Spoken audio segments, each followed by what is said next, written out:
BREWtally Speaking podcast is proudly sponsored by Rockabilia.com. For over 30 years, Rockabilia has been the go-to destination for all things band merch. With over 500,000 items in their online store and collaborations with today's hottest bands, you're sure to find something you love. Use our code BREW10 at checkout and take 10% off your total order. So go pick up your favorite new piece of merch now over at Rockabilia.com. And now, on to the show.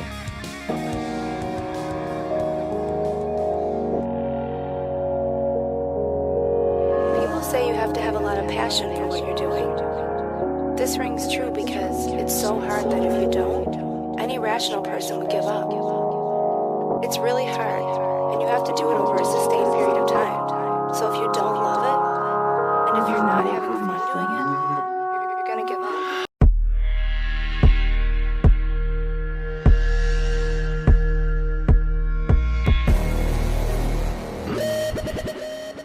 What's up, everybody? Welcome back to another episode of the BREWtally Speaking podcast. I am your host, John, and this episode's guest is Sergio Medina of Royal Coda, Eidola, and Dance Gavin Dance. I didn't think I was going to get this episode out when it was supposed to come out, which is right now when you're listening to it, because as you probably can hear a little bit, my voice is a little raspy. I blew it out when I was in Nashville. I broke one of my rules.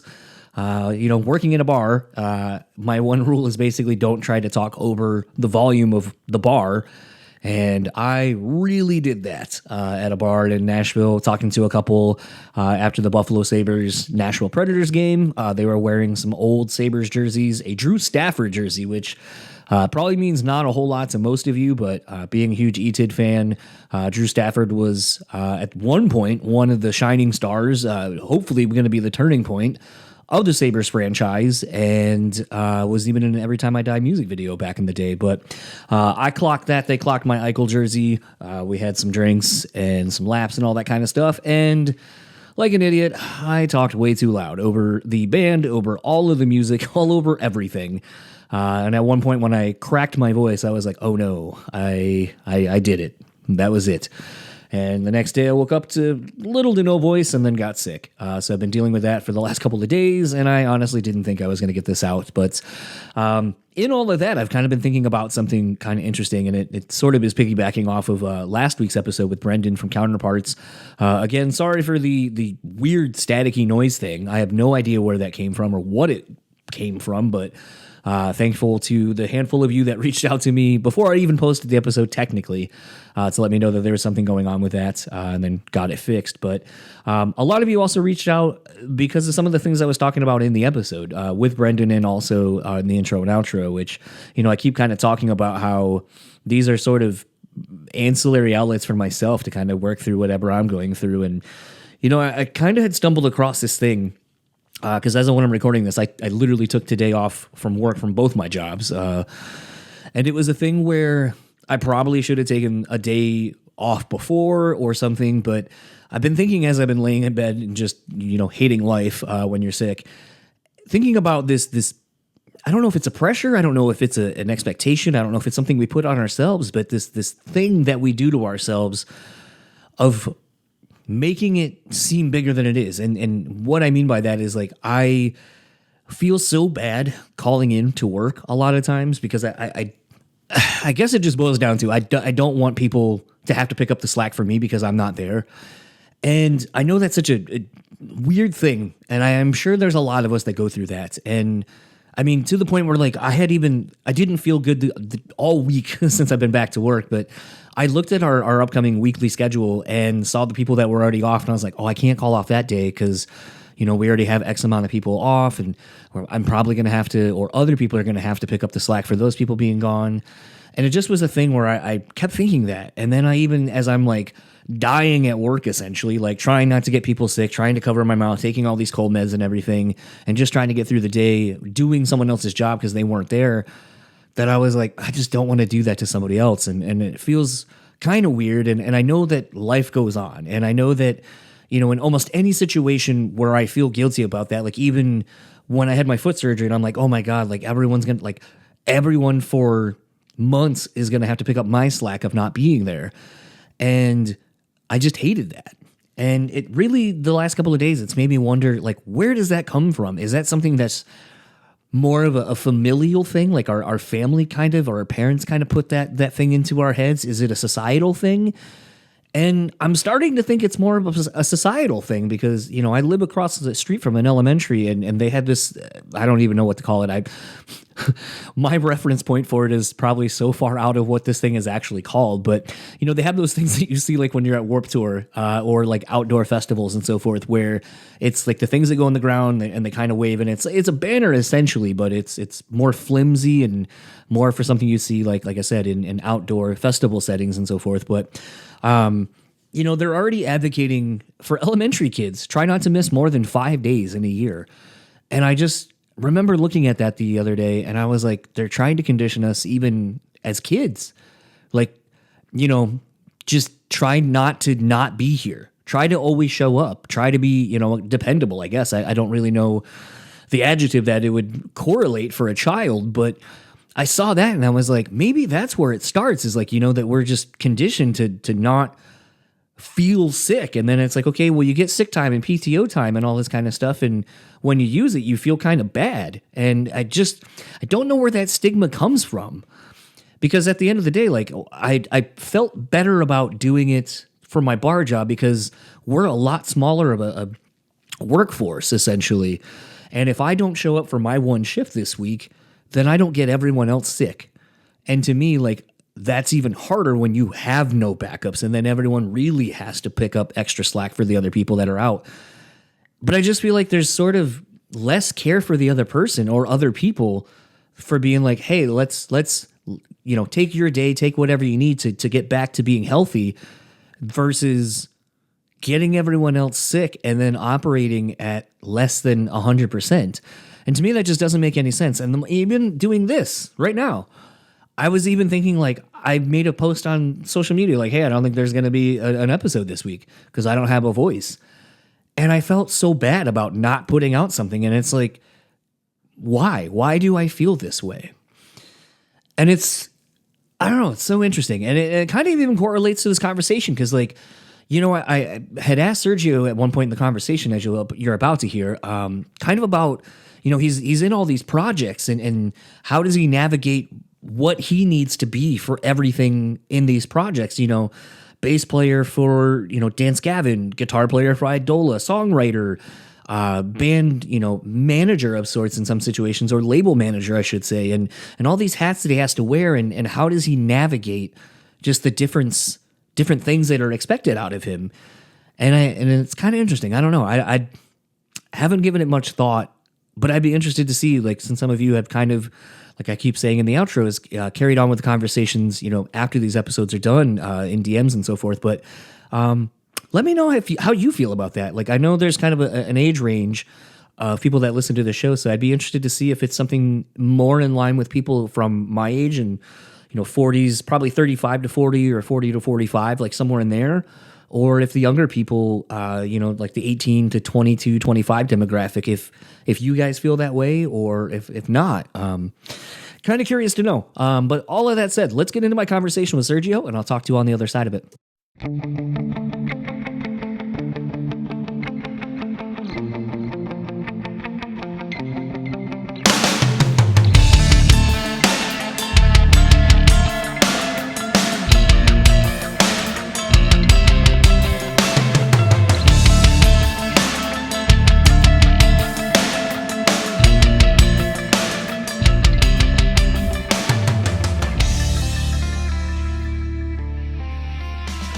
So this feels a little weird. It feels like I'm cheating on Andrew a little bit because he's always my plug for the Eidola DGD world. So yeah, feels a little different for me.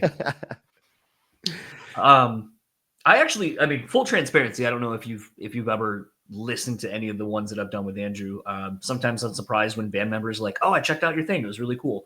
Because I just assume that if you spend so much time with someone, the last thing you want to do is spend your free time listening to that person. Well, have a conversation. So I think I did. I don't think I listened to all of it though, but I think he did it when he was living here when we were recording Men, or when we were writing and recording Men. He lived here. This is my room, but before it was my room, it was a studio. So I think he did his interview with you in here. It's Okay. possible. I'm not sure though. But I don't think I listened to the whole thing though, because I was living with him and every day I would talk to him. So So the thing that gets interesting about this to me, and I like to be fully transparent with things, just because I feel like it. When I ask certain questions, especially for you, you'll kind of be like, "Why don't you know this?" So a lot of outside of Eidola, like DGD kind of missed me, so I'm like not the demographic really for that band. And unfortunately, a lot of like your stuff that I think you're most known for, like Stolas, like you just posted recently that you or today, as yeah, we're recording, you're hitting out on the road again, doing some stuff with them. Obviously, I've seen you with Royal Coda a bunch, and it's one of those things to me where something I've really been hyper fixated on the last like probably year or two is how we define our roles within various relationships and how we find ourselves in those things. And thinking about how varied your career has been with like what I would call your bands being a part of someone else's band, helping them mhm. execute, their artistic visions and so forth. How do you traverse that? Because I feel like you are a prime example of finding your way in various situations. Yeah. That's a good question because um, that's what my go-to is now for finding how I fit in certain places. Like with DGD, I'm there to support Will, and now Andrew is the front man on bass. So for all the record that DGD is going to start rolling out soon, I played bass on a lot of those songs, and I wrote some guitar, but mostly bass on everything. And so I know that my place is I got to write bass lines. I got to write bass lines that reflect how Tim used to write bass and how Will likes to hear bass. I consider it supporting main character role. I'm supporting the main character. Same thing with Eidola. With Eidola, I know it's Andrew's brainchild. Andrew wrote the story. He writes all the lyrics. He writes the song structures for everything. He brings everything to everybody else. So I know that my role there is to write guitar parts that are going to elevate or support the parts he's already written for the song. Um, and so, yeah, that's kind of it's been tricky sometimes because I find myself having not to put because I like doing it. I like playing bass. I like writing songs I like writing guitar parts for songs that are already there. Um, but yeah, as opposed to like Stolas or Royal Coda, where I just get to be as um, on guitar, I get to just be as wild as I want to, or like try to come up with intricate riffs. Where yeah, with DGD and Idola, I'm supporting something that's already there, which I like doing. Like I enjoy it. So it's gonna be interesting going back to the Stolas stuff because in Stolas it was just like how crazy can we be? What's the craziest guitar part I could try writing? Um, and I'd have to I have different headspaces for each one. I do feel like the best way I can explain it is when I speak Spanish, I learned how to speak Spanish first. And when I speak Spanish, let's say to my parents, who I only speak in Spanish to, or when when I'm out somewhere and I have to speak Spanish, I feel like a completely different person. Like my Mm. Spanish me feels like it has a different soul than the person that speaks English in me. And I feel like that with the bands I play in. I feel like I'm taking on a new persona or a new role. Um, not not to in some crazy extent, but like I said, with DGD, it's bass, heavy. I got to roots. What am I going to do that's going to be foundational, not like with Idola, where I'm writing guitar parts that are like sitting in a different register. Yeah, it's like I have to kind of take on a new personality. I'm sorry, that was a long rant, but No, no, no. I That's hope that that's makes it, sense. and actually, Uh, as a result, you just kind of made me think of a completely different line of question that I don't think I would have stumbled across had you not kind of gone down that way with it. But like, you're talking about speaking Spanish and how it makes you feel like you're a different person from your mhm. English speaking self. Do you feel like there's a correlation between how you approach guitar playing to bass playing? Like, does it feel the same, like that compartmentalization?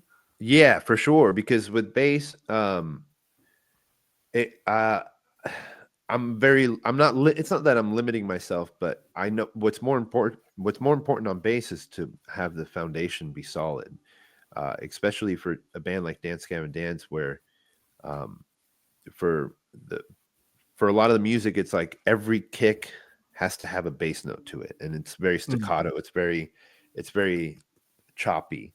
Um, and whereas guitar it can kind of sit anywhere. So yeah, I have to think in different ways, and it's cool because I feel like I'm expanding myself musically, um but at the same time I have to, like, there's times where I've gone to write something on bass and it's kind of in a higher register, and I'm like, wait, the low end is gone. I have to kind of reel myself back and go, either I have to dumb this down in a way that's in a lower octave, so I'm still doing what I want to do, but it's going to keep the low end, or I just go, I'm going to simplify the part because I'm serving the song. Right. And we have this thing with, I think it was Will who brought this idea up to me. But other people have this too. It's not just Will, but I think Will is the first person that said that song is king. Mm. Like, fuck everything else. Like, it's the song is the most. We're here to serve the song, whatever that song might be. That's what's important. So, yeah, I have to. That's the through line with guitar and bass. I'm doing stuff to serve the song. It would almost seem like potentially coming into DGD and Eidola, especially, that it's almost like you've got parameters that allow you to kind of have to be boxed in to a certain thing, and then everything else, like you kind of said, was more like there's the freedom of like the infinite possibilities of what if. Yeah. And it feels like each probably informs you. So like, because I felt like this is like a weird parallel to make, but like when I quit my normal 9 to 5 to go do something so I could do more of this, and I was looking for the flexibility to just kind of live my life and kind of do whatever. So kind of doing like the DoorDashy type thing.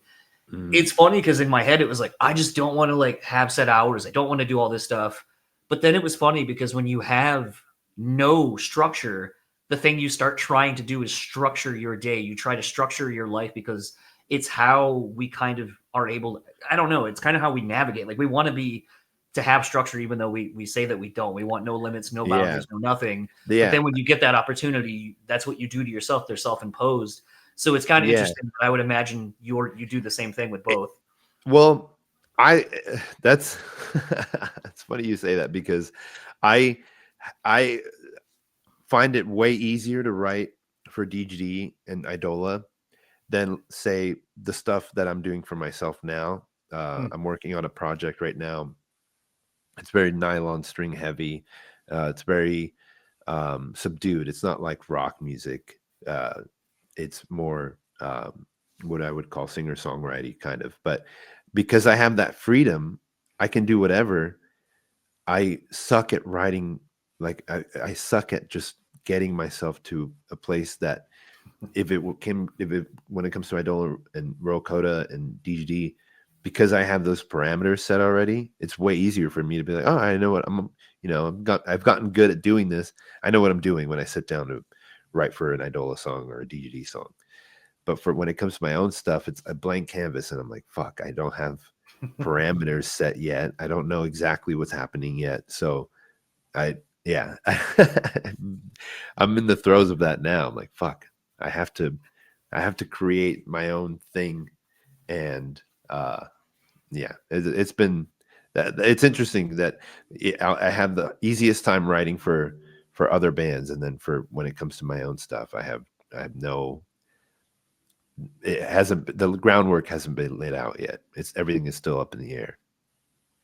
I find there's a certain funniness to that because like sometimes my wife and I or even friends will have conversations about things, and I'm very much a just throw ideas at a wall and like eventually something will either stick or sound cool or whatever.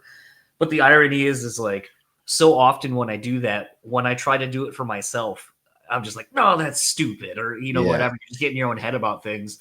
So it's kind of interesting to hear that even as versed, I would say, as you are at composing and writing for yourself and other people, that it's interesting that all these years later you still Oh my, have struggles with it. yeah. Oh, dude, it's horrible. And that's what makes like really good producers, because they have the taste in knowing when somebody is doing something that, regardless of what they think, the producer knows it's good, or there's something there. For example, there's been several times I'm in a room playing with Will, I'm playing guitar with Will in the room, and he goes, "What is that?" And I go, "I don't know. I just wrote it, but I don't think it's that cool." And he said, "No, no, no, keep playing it." And then I keep playing it, and he, and then something is born out of it. Something that I was literally about to throw in the trash can because I didn't think it was that special or that interesting or that cool. Will stopped me and went, "No, no, that's cool. We're going to use that." And then we use it, and it ends up being something I really like later, that I didn't have the taste or the the wisdom, I guess, wisdom to be like, "That's cool. I'm going to keep that. I'm going to keep expanding on it." But yeah, Will, there's times where, even Will, I see something, I see Will write something that I can't understand what he's seeing yet. And then when it all comes together, I'm like, okay, he was totally fucking right on that. And I just didn't see it in the moment. So I have to learn to do that for myself, because I do heavily rely on people like Andrew. There's a new song off Mend. That's actually the very last part of the record. It's the last 40 seconds. Revelation? So. Oh. Yeah, yeah, Yeah. And I was sitting here writing it, and I just started playing chords that I thought I was about to like hit Command Z or whatever to delete it. And Andrew was like, "Oh, what was that? What is that?" And I'm like, "I don't know, I'm just playing." And he's like, "That's fucking sick." And that's what's on the record now. So now I listen to it, and it's one of my favorite songs off Men, because it was one that him and I heavily collaborated on in this room, actually, when it was the studio. And yeah, it's just stuff that I'm in my head. I don't see it yet. I'm Right. playing it, but the analogy, I think it's like I'm in a house that's not being built, and I don't think it's a house. I'm like, "Nah, it's whatever." But other people are like standing and like, "Oh, look, it's being built." I just can't see it. Yeah. Sometimes, and that's something I'm still trying to learn for myself, because it's very difficult. Well, I think that even kind of goes to like, it's funny in how we as people are able to learn and how we all communicate completely differently. Like, I think, again, another great example, my wife and I are totally opposites with things. Like, she's very clinical, like, A plus B equals C, like those kind of things. But when you give her something sort of creative, or like, it happens all the time when we listen to music, like she'll kind of throw on something top 40 at times, and I'll be like, "Oh, this reminds me of like this melody from this song, or this is like this." And then she'll be like, "I don't hear it." And I'm like, "No, I don't." Like, and I'll even hum it out. I'll point out where it is, and I'll kind of do the thing and kind of sing the other song over it. "I don't hear it." And then I'll play the other song, and I'm like, "Okay, let's A and B it. Here's this part. Here's this part. You hear how they're the same? Yeah. Oh." And it's like, it's weird, because it's like sometimes she'll be explaining something. I'm like, you got to write that down. I can't understand what you're saying. Like, I need to visually see it and have you explain it to me. Whereas like in a different capacity, she can't understand what I'm seeing, what I'm hearing. And I even do it sometimes talking to other like musician friends, where like they'll be playing something and I can't pick up an instrument and play it, where I'm like, "It sounds like you need to do this," but it might be like, "Hey, you're playing that riff 4 times, drop it, bring it down to 3. That other thing you were doing over there, kind of start doing this thing in the background, and then it'll kind of transition into this." And it's like you're saying, producers, like sometimes I think like I used to hate Rick Rubin, because I'm like, that guy can't play a fucking instrument, doesn't know how to hit anything, doesn't know how to do anything that a producer can. But as I've gotten older, and especially I think after going to therapy, that it's a thing where I realize his role is kind of more important, because it allows Yeah. the artist the understanding of like, let's tap into this thing. Let's kind of make you in a position to feel comfortable, to bring out the best in you. And sometimes it's just talking through it. Yeah. Yeah. Or the space. I don't know. I would love to be in a room with that guy and see what it just feels like to, because there's an interview with an artist who worked with Rick Rubin, and she goes, "Yeah, I don't know who this, I didn't know who this man was, and here I am finding myself wanting to spend time around him because I feel creatively different when I'm around this person." And Will's like that for me. Andrew's like that for me, where if I'm writing something or if I'm working out a part and they go, do that more, keep doing that, or don't do it's been the opposite too. There was a point during the last writing session with DG where uh we I think I was on guitar because we would trade off. So I think Will had a bass on him, I had a guitar, Andrew had a guitar, and Mingus is on drums. And I'm playing a riff that would be the intro, and I'm playing it, and I think Will waited like 8 to 10 minutes before he just went. And I'm not trying to put Will on blast here because what we wrote after this, I don't know. It was probably something, something was born out of it anyway. But he stops me and he goes, "I don't like that. Stop playing it. Let's move on to something else." And I was like, "That's fine." I in that moment, like anybody else in that room, that wasn't the four of us, would have been like, "That's awkward. That's weird. That's like that was kind of fucked up or something." But we immediately went into something that was really cool. I don't remember what song we wrote after that, but I know that what we got it instead, everybody was happy about. I had no ego about it not being having a part that I was writing not be used because, one, if Will didn't like it, then I'm not going to force a riff on somebody for his band, Right. and so yeah, and then so after we ended up writing a cool song, we recorded, and we all go outside, take a break, and Will goes, "Hey, I hope I didn't piss you off." I was like, "No, of course not." Like if that like friction made fire in that moment because I know that uh, that song is king mentality really is ingrained in me now because I hear I there's records I revisit and I can think about where I was when I wrote that stuff and where stuff came from ego versus came from a genuine honest place of this feels good, not I'm gonna write a part and because I want it to stay it's gonna stay. So um yeah, I can tell the difference in the stuff that I've written. Is there, because I think that's such a really powerful thing you said, like coming from a place of ego versus coming from a place more of what's needed. And sometimes that's a less is more thing. And I think you can apply that to a lot of facets of life. But I would almost ask, do you find there's a struggle at times being someone who's so proficient at, knowing notes and probably scales and theories and all that kind of stuff?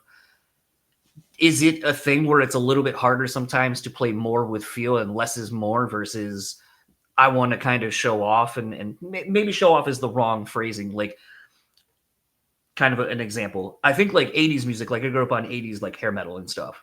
Mm-hmm. And it's a thing when I listen back to it now, when you kind of go to some of the first records with some of these bands, it's more about the song, and the songs are great. They got great riffs, great production, great melodies, all that kind of stuff. And then as you get kind of more into the later parts of the 80s, early 90s, it became such a joke of itself because it's like everyone was exploring the possibilities of their playing. Like people were like, I learned how to sweep pick. I learned how to do this. I learned this crazy run and tapping and doing all this other stuff.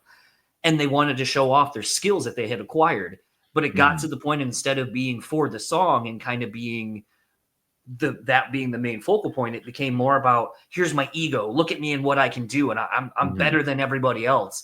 And it kind of became the demise of that sound and that genre for a while. And I feel like now we're kind of back with a lot of the Blue Swan bands and so forth, that technical playing while still having feel and emotion has kind of found a good harmonious balance that I don't think there really was for a long time in that style of playing. Yeah. I'm it's not all bad to have some ego in the music though. I don't want to say that because I don't know, because some people have such strong convictions that what their idea is good, and if it gets through, then and they're right, then that's what should have came through, even if it came through the message of, or came through the vehicle of ego, where it's like, I'm gonna push my idea through it because I think it's but yeah, I don't know. I'm not well versed in the 80s hair metal scene as much. I I've the only, I mean, yeah, I I think the only band that I've ever like done a deep dive on from the 80s is Quiet Riot. They have an 80s Martini. yeah, they have a documentary on them. But it's very sad. In my opinion, it was kind of sad because of how their singer died. Um, but yeah, I don't know. It's still evolving, and maybe my opinion will change as the older I get, the as I become hopefully a better musician. But I think as where I am now, I enjoy where I think things need to come from, and I also really can't stress the importance of collaboration and not just being in my own head and letting other people around me go, that's cool, don't do that again, because that's been really important. And to get back to where we were at the beginning of this conversation about like having set parameters, like I thrive on that. That's where it I find myself I'm very comfy right now in the DGD space with where I am playing bass with them and writing with them, and with Eidola, where Andrew kind of lays down the groundwork on stuff and then gives it to me to write my what I consider my voicing over. And then with Royal Coda, it's different because the way we write is we all get in a room together.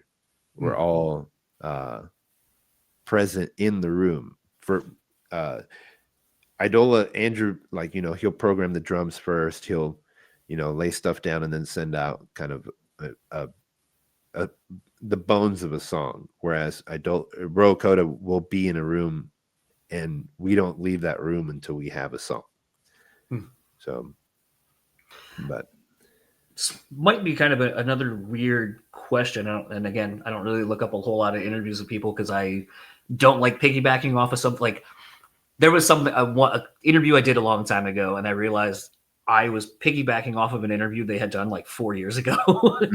And I was like, remember this conversation you had 4 years ago? You started talking about this thing and then didn't go down the rabbit hole I wanted to explore. You can ask me anything. I'm maybe to my own detriment a pretty open book.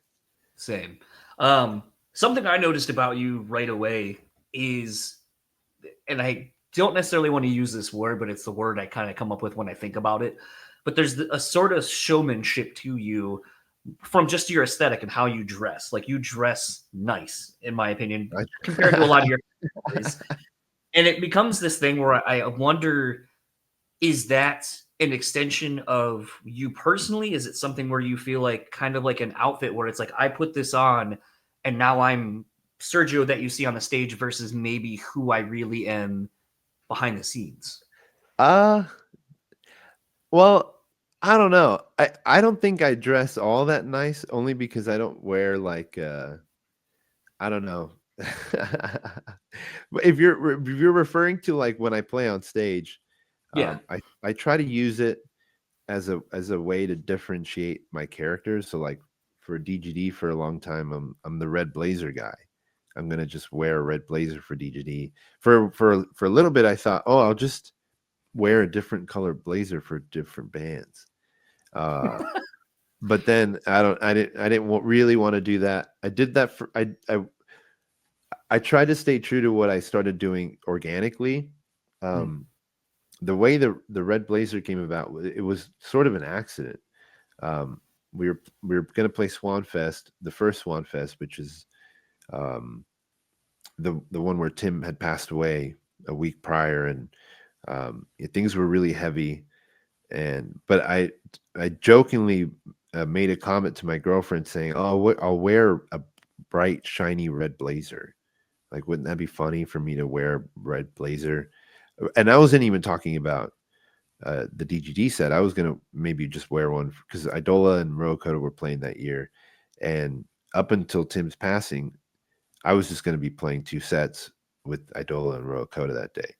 So I like joke. I made a joke, and she in secret ordered me the red blazer, and yeah, the day came, and everybody was somber and sad, and we're about to go on stage, and I'm like, I don't know what I'm gonna wear. Like, how do I honor? How do I? And I think I just put it on, and Will goes, "That's sick. Wear that." And I was like, okay, and I did, and that just stuck. That stuck. With Idola, same thing. I just wore black. It just felt good to wear a black blazer, um, and then yes, like I said, I was gonna do it for Coda where I wore purple blazer because of the album art has like it's very purple. Uh, but yeah, I don't know. I try not to think about it too much because it feels a little. It's never been. I've never been a fashion guy or into clothes or anything like that. It's just I just kind of get stuff gifted to me, and I go in my head. I go, oh, cool. Well, it came my way somehow. I'll wear it. So Yeah, I just didn't know because like, and it was funny. I was trying to pick Andrew's brain a little bit, knowing that you and I were talking, because I was like, I'm sure you do talk to people, but it's a thing where I just the few interactions in passing that I've had with you, it seems like you are a very quiet individual, unless you know somebody typically. So I was kind of like, maybe this is something where it's a little bit performative. It's a little bit of a I don't want to say like a security blanket or a mask, but maybe it's like when I wear this outfit or when I put this on, I want to look good. I feel like this is how I envision myself when I'm playing.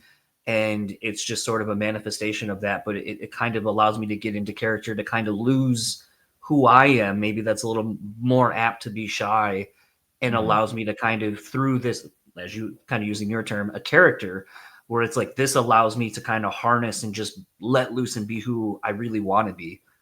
But maybe I'm a little bit uh, afraid, 'cause the guitar, a lot of musicians always joke when like they, like Dave Grohl or like some of these different people, when they switch instruments or don't have the main thing, they're like, well, I don't know what to do with my hands, and I don't have anything to hide yeah, behind. It's like, it's just me now, and there's a yeah. vulnerability.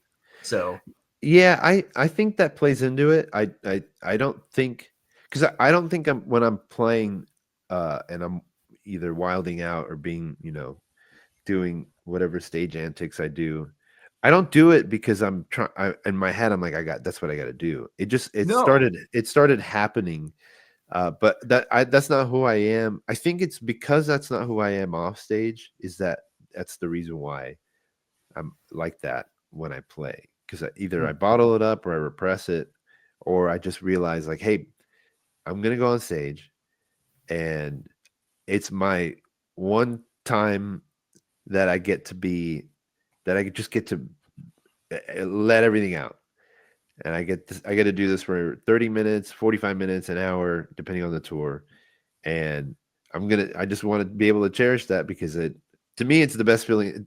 To me there's nothing better than playing a show. I just love playing shows. So that feeling is very hard to replicate otherwise. And I don't smoke, I don't drink. Actually, New Year's Day coming up will be 6 years that I stopped drinking and smoking, and you know I I don't have a vice that other people would like cut loose on, where some people to let their frustrations out or to take the edge off is to have a drink or go party with friends. For me it's playing shows. For me it's just getting on stage, and I don't know, there's something to me, I don't know, it's fun to just be like, I'm gonna like look a certain way and act a certain way, and I'm gonna just let it come naturally, because it doesn't always happen. There's been times in recent years where I'll play shows and I either I'm just not feeling it, or it doesn't feel appropriate to do certain things, then I just, like for a long time with DGD, I didn't move around. Um, I dressed nice and tried to look the part a little bit because they had a certain aesthetic, uh, but I I didn't feel like it was appropriate for me to wild out the way I did in my other bands, because that's not what Tim would do.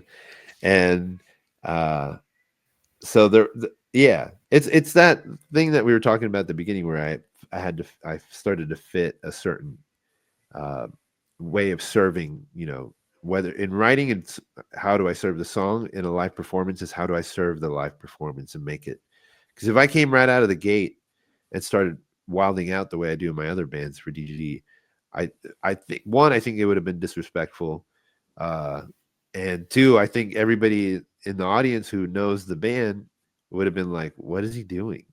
That's kind of weird." But as time went on and as time evolves, obviously, like now Tillian's no longer in the band and Andrew's the front man. There's a different things start evolving, and I feel like you kind of have to evolve with them so that things don't stagnate or look weird. Um, so I don't know if I have even asked Andrew this. Was there after Tillian had left and figuring out what is the band doing moving forward, was there a possibility, given that you obviously can play guitar as well, of having you replace Andrew to play guitar and have someone come in and play bass? Or was that really, because I mean, everyone's kind of talked about how no one's really set to any instrument, like you guys are all kind of multi-instrumentalists, so it's sort of, if an idea is good, we just run with that, versus being like, well, you're the bass player, you come up with bass parts. well, yeah, there was a brief conversation about that, but it was quickly shut down, and for a reason that I find very endearing and very it actually made me really happy. Um, Mingus mentioned to the rest of the guys that he really likes the way him and I lock in as the rhythm section, and that I was very, I don't know why, in my head I just thought, oh, that's very nice that you know he thinks we lock in so well that he doesn't want me to move from bass to guitar. He Because there's a dynamic in the band that he wants to keep, because he enjoys where it's at. So I was, I told them, I was like, look, I'll do whatever you guys want me to. I you know I think about the band still. We're coming up on 3 years since Tim passed away, and a lot of things have changed since that time. But I still think about it like that. I'm like, I'm not even supposed to be here. If if things had gone differently, like Tim would still be here. He'd still play in the band, and I'd be off doing my other stuff. So I'm just grateful to be there, and I'm grateful to be playing with people I consider really close friends. And I'll just, if for whatever reason they were like, hey, can you play guitar? I'd be like, yeah. But for now, it looks like just I'll stay on bass, and I like doing it. So, and I get to, I I did tell them, like, I love playing guitar and I feel more at home, whatever that means, on guitar, only because I've been doing it for like 15 years longer. Um, but yeah, it's up to them. And they want to, if they want to switch me over, cool. But well, I'm pretty happy where I'm just happy to be playing music. Waiting for the day that the DGD turns into a 3 guitar player band. It feels like that inevitably will happen down the road. We'll see. Kind of speaking to, obviously the reason you're here, and to kind of talk about the new Eidola record, Men, which is coming out as of when we're talking, I think literally a month from tomorrow on the 19th. Is that when it comes out? January 19th or 15th? January 17th. 17th. All right. I knew I was in the ballpark somewhere. Yeah. I gotta say, like, having, and this, I always feel so tacky saying this, but it's like kind of having been around from almost the beginning of Eidola. It's interesting to see the trajectory that the band has taken, and especially I think through the prism of knowing Andrew as well as I do, where it's like around the time of To Speak to Listen, it was, I don't know. I think I'm about done with this band. And, DGD starting to take off. And I don't even know if I want to do that. And I might just quit everything. To Yeah. now it's like Eviscerate kind of gave the band a whole nother like life, really. Like it seemed like the success of that album really did something for the band and kind of really changed, it seemed like, Andrew's mind about like finishing, the albums and so forth. How has the process kind of been of helping Andrew and really, I think, kind of showcasing more of what you do in the band? Because with Mend, with you doing a lot of the synths and some of the other stuff on the record that really gets showcased on this album versus maybe some of the other ones, it feels like you've had to really tap into exploring yourself along with the band and the records that have come out. How has it been for you to kind of navigate going super heavy, kind of doing something that's more like with Men, more electronic, more kind of chill? And I would even say, and I don't, this feels like it might be a you thing, but it feels like over the last 2 album cycles or so, really kind of showcasing a different side of the band online, because obviously we know Andrew's not a big proponent of that, but it's Yeah. huge of how you get people to stay engaged when you're not touring, when you don't have a new record out and so forth. Like you got to keep the engagement up. And it seems like you guys have all kind of tapped into a different side of the band on this record of being more funny and humorous and kind of embracing sort of the meme culture that's kind of surrounds the band now. Like how has that Yeah. journey for you over the last couple of years? Well, to the first thing with like Eviscerate and Mend and Andrew, because for as long as I've known Andrew, he's been like, I don't know if music. It's funny. He's like, I don't know if music's gonna work out, and then it just does. Yeah. Uh, yeah, there's been times where uh, I'm sure he maybe spoke to you about it, but at one point the Architect was going to be the last Idola record, Yeah. and at that point I'm like, that would suck because it like this is fun, and there's obviously something here. Can I cut you off for a second and ask you a different question that I have Yeah, asked Andrew? yeah, go ahead. Does the Architect to you, when you listen back, maybe it's a little bit harder because you're actually in it, so I should actually go back a little bit further and say, when the ideas started floating around and you kind of started putting together the Architect, did it sound to you like Andrew was done? Because when I listen back to it now, it sounds angry and it sounds not hopeful for really a future.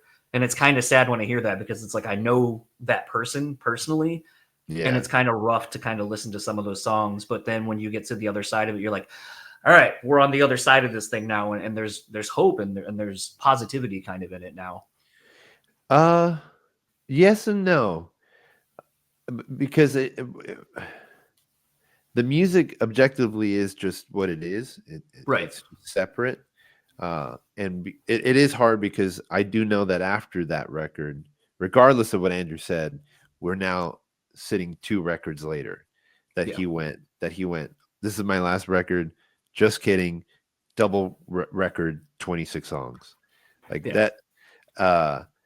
So, but I don't know. The Architect is one of my favorite records that I've been a part of, because it was the first one I was a part of writing for with Eidola, and it was it came about from I that was when I was still trying to figure out my part, because I figured that when Andrew asked me to join Eidola, we would then start writing and collaborating in a room together, like all write in a room, but that just wasn't possible because Matt Hansen, our drummer, lives in Alaska, and then Andrew writes a lot of stuff in the box by himself and then just sends it out.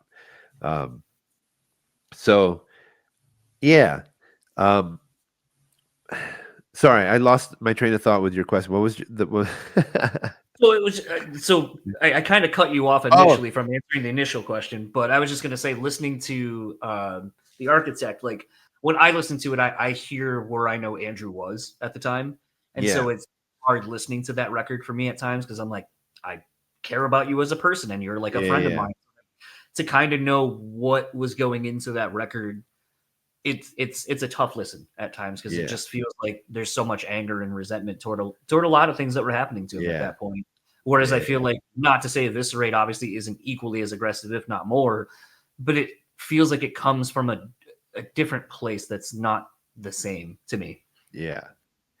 Yeah. Um,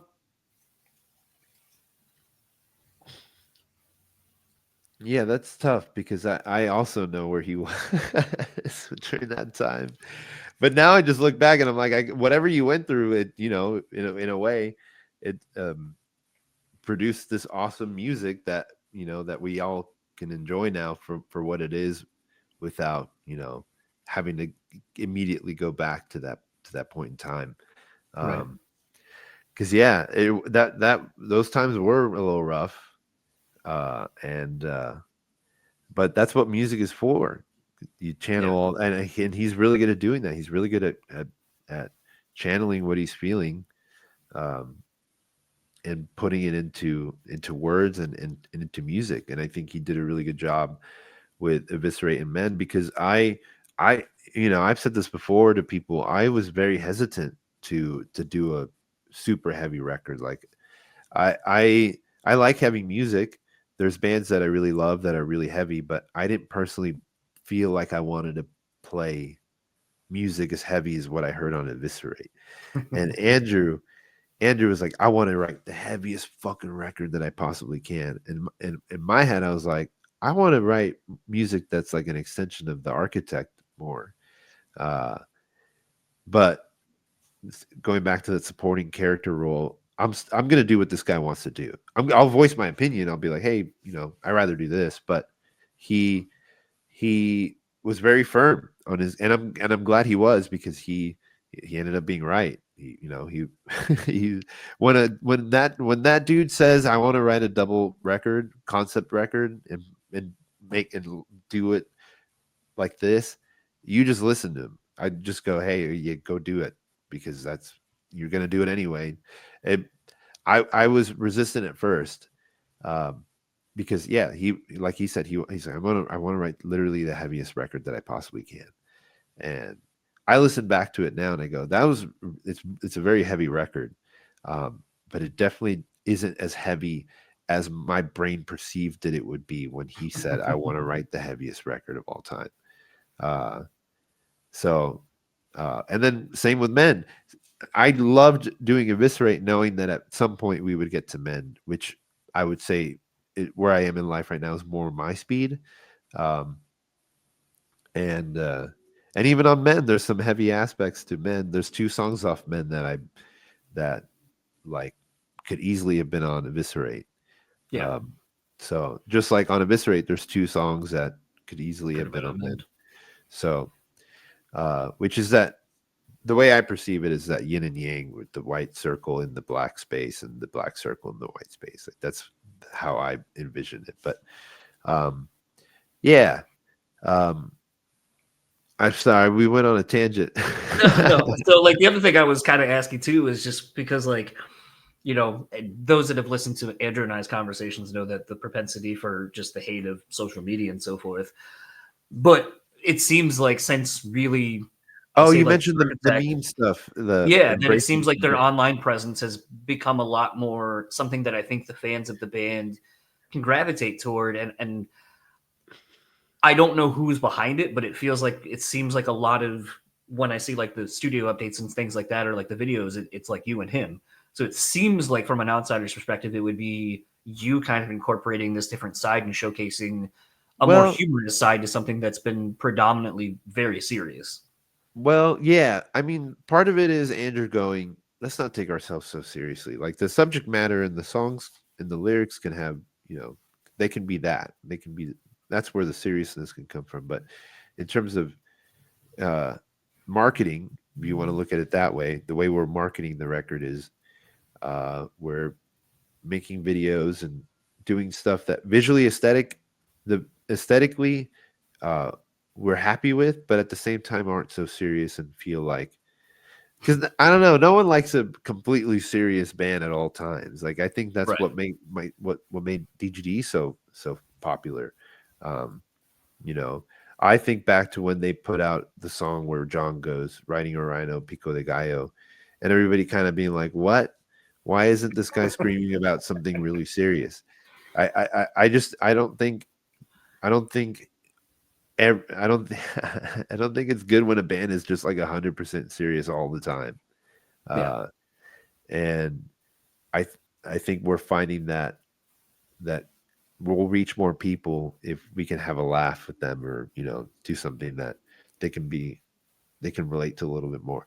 But that's the doing of our friend Mel.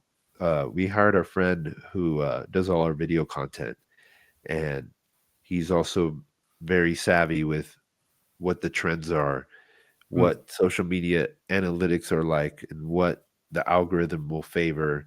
Say, like, we're not going to go full meme, but he's like, if you go full meme and you just start posting memes about yourself, then it'll get more engagement, more reach, because that's what people just share memes.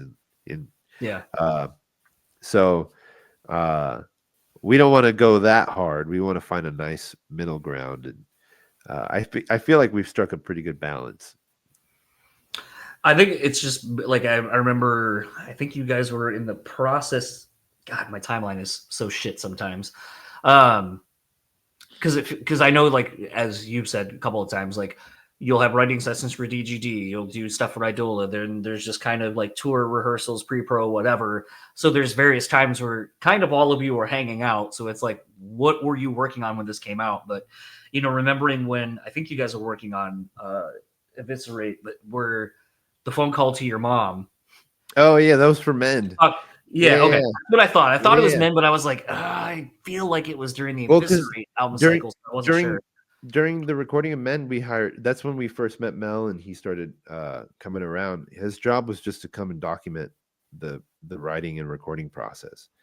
And in those moments, because naturally, if you hang out with me and Andrew long enough, it's going to turn into a joke session, and or we'll just start making fun of stuff, or Yeah. laughing. And so yeah, my mom just called, and I looked at Mel and I was like, record this. I'm just gonna put it on speaker and just see what she says, because my mom does it. She likes to. She's Spanish. She can speak English, but it's mostly Spanish with her. And anything that she doesn't know in English, she'll just fill in the blanks. Like she'll just even if it's wrong, she does it because she thinks it's funny. Hmm. Like if you put on a Beatles song for my mom, she won't know all the lyrics. She'll know the melodies, but she'll write her own lyrics to it, and it'll be hilarious. So I know that knowing my mom, I was like, Mel, film this and just see what we get. So um but yeah, that was like the start of us going, okay, we can show this side of of our band and not be so serious all the time, because uh, I bet if I looked back on how we rolled out the Architect, I'd be like, man, this band is way up its own ass. Maybe until the sword shows up, and well, then you're like, well, okay.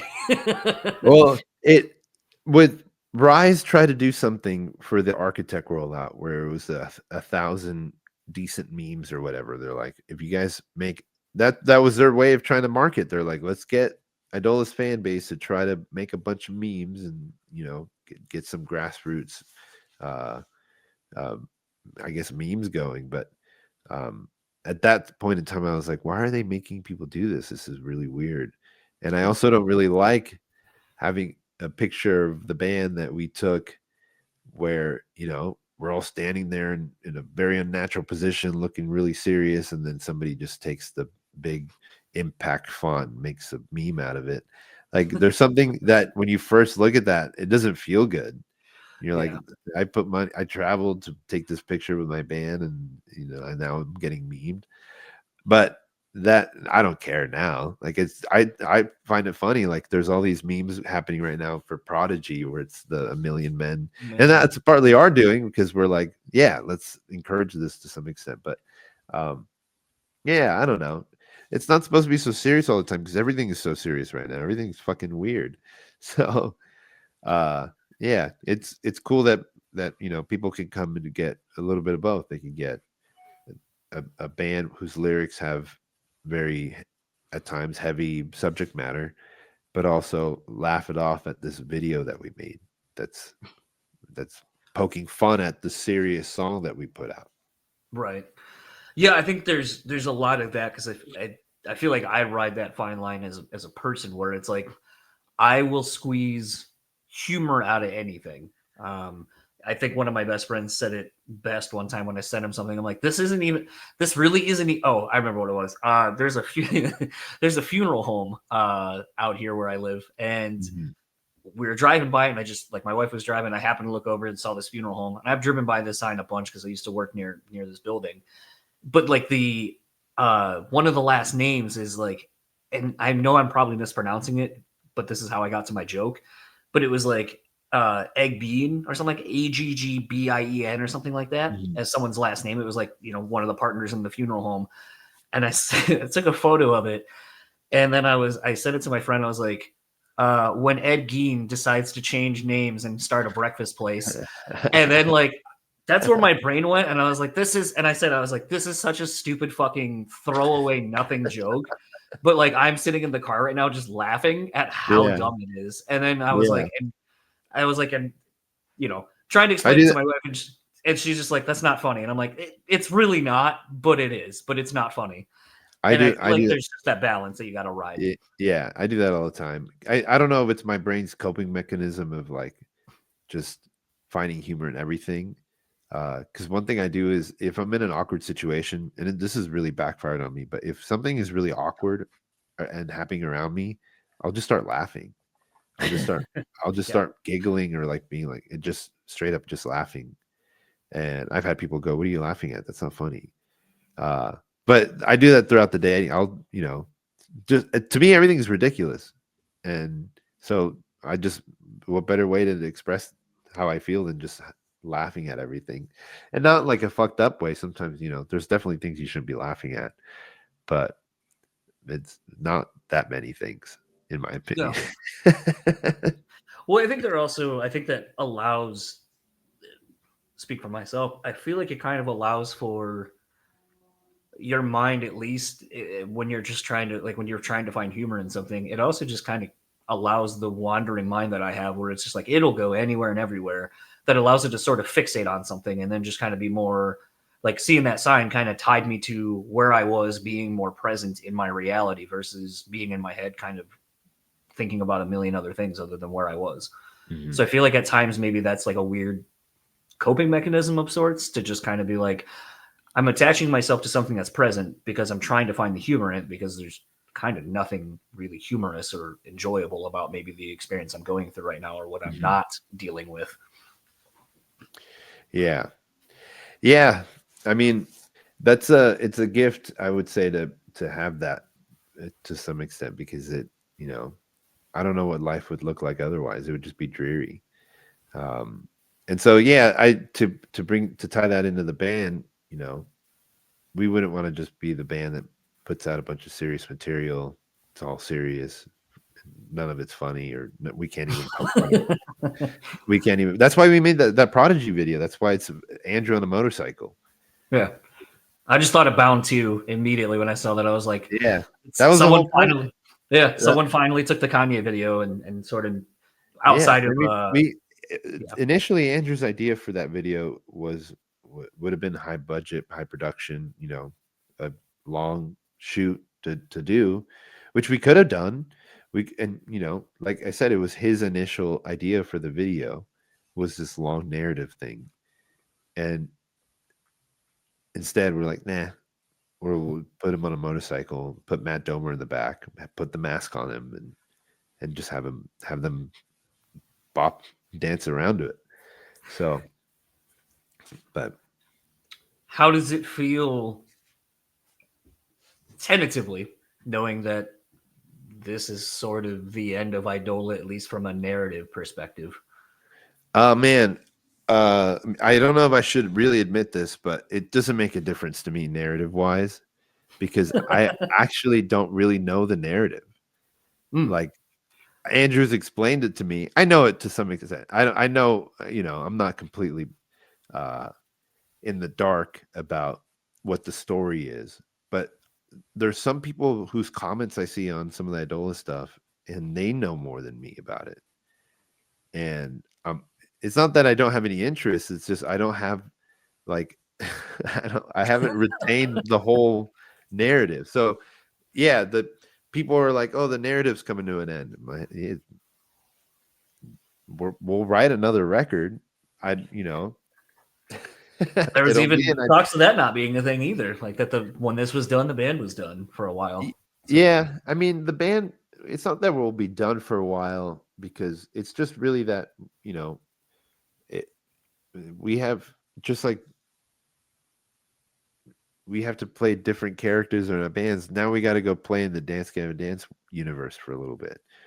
Andrew's now the front man, so it's to our duty to that band is to not to step back from what we're doing in our other band so that we can go focus on that because that deserves the time and the dedication it needs to kind of rebranding for sure because it's a new singer, but yeah, that needs we need to go into DGD mode for a little while, but that doesn't mean that like Royal Coda breaks up or Eidola breaks up because that's not what's happening.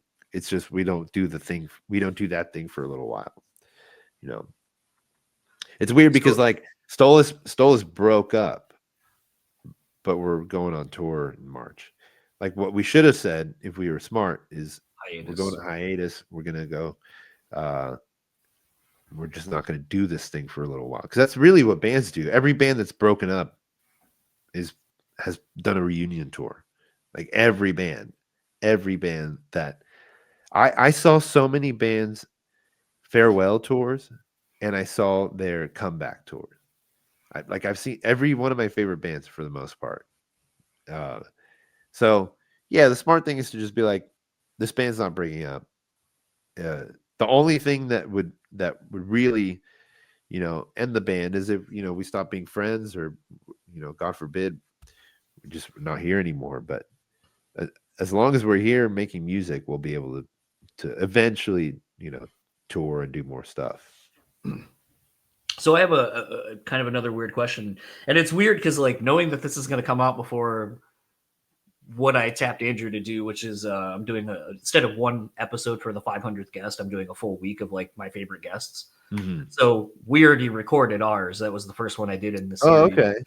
So I think potentially that was maybe one of the things because I know Andrew was I think he was in his new house during the last one. But regardless, it was a thing where like I had seen you guys on the Falling in Reverse tour in Detroit, and for those because you were at the Detroit show. Yeah. Oh God, I'm so sorry. Okay, so for those that won't know, because the first time I asked this, like about a month after you guys did the tour, so you'll get this question first, and then everyone will hear Andrew talk about it more in recent time. But you guys ended up direct support for Falling in Reverse on our show, and there was some issues with heat exhaustion or something going on in the crowd. The set had to be stopped twice.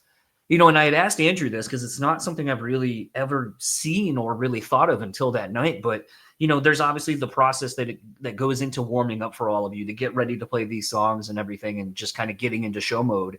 So to kind of have that rhythm interrupted pretty quickly and then to kind of have to get back into it, what is that process like for you? You were the more visually frustrated one that I could see from my vantage point during that, but it also seemed to come from more of a place. Like I say, it came from more of a place of anger that I could see like out visually. But you were also one of the first that like got to the front of the stage, were passing out waters and stuff like that. So you were part of my initial anger. It comes from being mad at the venue for not being able to, for whatever reason, if they just pack too many people into one part. Like I don't know whose fault it is or if it is anybody's specific's fault. I just know that when something like that is going wrong, somewhere along the line, something got messed up where you have like, I don't know, 4 people passing out at once. You had the ambulance or the EMTs come in with the stretcher and take somebody out. We had to cut 3 songs. That's really what there's all that. There's that component to it. And then there's a component of like, you wait months and months to go on tour. You're finally out on the road in the flow, doing what you want to do the most, and then it gets interrupted for avoidable reasons. Like, I mean, it's not at every show that somebody has to cut your set short because there's a medical emergency. It's not like it can be avoided, but somewhere along the line, something happened where, people were packed in. It was too hot for whatever reason. People were passing out left and right. We cut 3 songs from the set.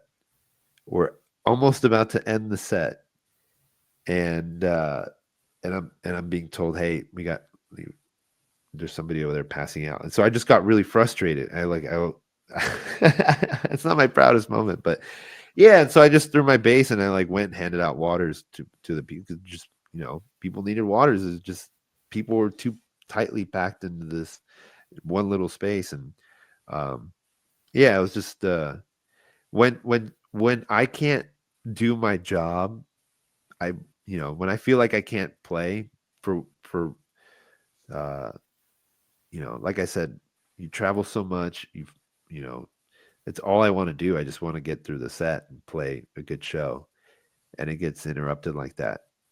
There's an anger that it comes out that I just get so frustrated. But it's not directed at anybody. I just wanted to make sure everybody was okay. That's why I just started handing out waters, because these people were probably just too hot. It's way too hot right now. This is the middle of summer. What was it? August? It's the middle of August or September. Yeah, it was like a couple of days before my birthday. Yeah. So, but yeah, I'm sorry you were at that show. No, it was just interesting to me because, I've said this quite often on the show, that it's like, if you want to ruin your favorite thing, become a part of it in some way, shape, or form. And for me, I love music. So it was like, oh, I'm going to be an instrument. I'm going to try to be in a band. And then I did that for a little bit. And just the people I kept being in bands with weren't good suits and fits for me. Mm-hmm. So I was like, I'm just kind of done with this. So then it became booking shows. And then it's like that forever will just have fucked going to shows for me, because it's like, all right, what's the guarantee? What's the room rate? What's the, the back end? What's merch cut? What, everything that I have come to learn from booking shows and doing that side of things, it's like, it's forever ruined going to a show for me, because I just start doing all the math of what I probably assumed the show was doing. Mm-hmm. And so when I see things like that happening, it's like, now it's kind of going a different side of things, where it's like, I see it and I'm like, that's cool. You guys are like, I saw someone bitching about how one of the things that they feel like the internet has done for show culture is like, now everyone knows like, oh, if you do this, like that's the kind of universal symbol for like something happened, stop the show. It's sort of like an old wrestling symbol, like when someone got injured. And so it becomes this thing, like when you see the kids doing it, you're like, well, I think it's kind of cool that they're trying to at least acknowledge like, hey, something's happening. We need help. I didn't know that, actually. Yeah. So whenever you see people like doing this thing, that's usually a symbol of like, hey, someone's hurt. We need help. But it has become. I just saw arms flailing. I just saw people just going, hey, yeah. But yeah, I didn't know that. This thing where when I kind of saw that and kind of seeing the reaction of all of you, where it's like, okay, and like I could see the clock on the stage, and it's telling you how much, like what time it is, or how much time you have left in some situations. But to me, it's like I said, it was one of the first instances where I was kind of sitting there going like, how do you get back into show mode, especially when you're kind of in the middle of it at that point, where you're like, all right, we're 3-4 songs in, we're kind of getting into the swing of the set, and all the momentum's just lost. Like, how do you get that back? What does it look like from your end, especially when most of you guys now are on in-ear, so it's not like you're hearing the crowd or like getting the crowd back into it to feed off their energy. It's coming all from you guys. Well, we do hear the crowd a little bit. We have ambient mics just like directed at the crowd. You do get a little bit of that in there. Yeah, for me, when we came back to play the song, we played Speed Demon after the break in the set while we waited for the paramedics to take that person out. I just felt ready to go. I just was like, I'm going to go hard. And I felt like I did. I just was like, I'm going to try to make up for lost time and, get real into the show. And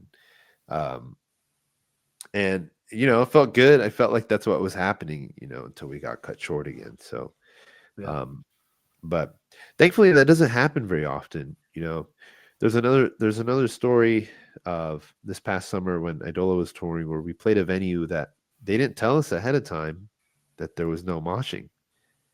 Was that They Baltimore? No, it was in Long Island. Long Island. I was gonna say I know it's somewhere east. Yeah. Yeah, we were playing a venue that decent stage, cool venue, but the security people were, you know, in the middle of the crowd when Idola started playing because they didn't want people moshing and they kept telling us to like tone it down. And so I just get mad because same thing. It travels so long to get to a venue.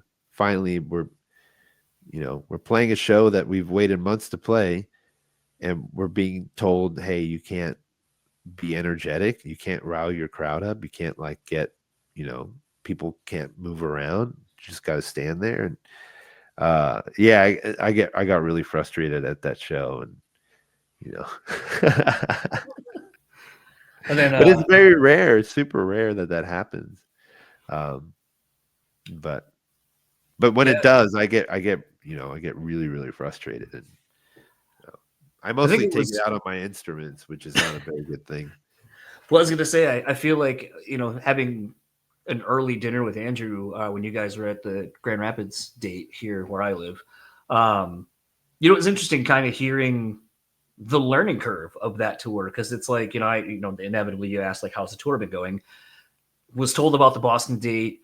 I forget where it was. Somewhere he had said like a couple of days before the Grand Rapids date, where like the venue didn't have AC and it was just a fucking sweat box for you guys. Um, Oh yeah, the grog shop. yeah, and so he was like, "It's Yeah, been that weird." was He's horrible. like, That was crazy. That was "Yeah, crazy. I've never been that soaked before. It was like it would have looked like if I had just jumped in a pool. That's how soaked I was with sweat. Yeah, it was that. Yeah, yeah. Same thing, middle summer too. Yeah, that was a dangerous one. But as I say, it was interesting to kind of hear Andrew going on about like we kind of, and we didn't know, like, and I say we, like, as in you guys, didn't realize initially that the way you had kind of booked the tour was almost an underplay because you weren't sure how strong the numbers would be in certain areas. And it's like you go to some places and like most of the dates are selling out, and you're like, oh, we thought we were gonna be a 400 to 700 cat band, and found out Mhm. that the average probably could have been anywhere from 1,000 to 1,200 in most places. Yeah. Yeah, we just didn't know how to gauge. When you book a tour, you kind of gauge it on your past tour. And since Idola hadn't toured since 2022, it's hard to gauge like how much of a step up we need to go. But yeah, that was incredible to to book that tour, announce it, and then have so many of those venues sell out so that we had to go up we had to upgrade the venues, which is, you know, it's cool. And I just feel really lucky that we get to do that. And um that I think there's I have so much I have such a big stake in all of this going right that when it goes wrong, that's why I get so frustrated. Uh, because that Idola tour, at that point we didn't have a manager. We have a manager now. It was great, but we were self managed for for basically all the time that we spent on Eviscerate and then the Eviscerate tour. So it's me and Andrew at the helm. It's him and I coordinating everything, and we have like 15-hour days every day to make sure that this tour goes well.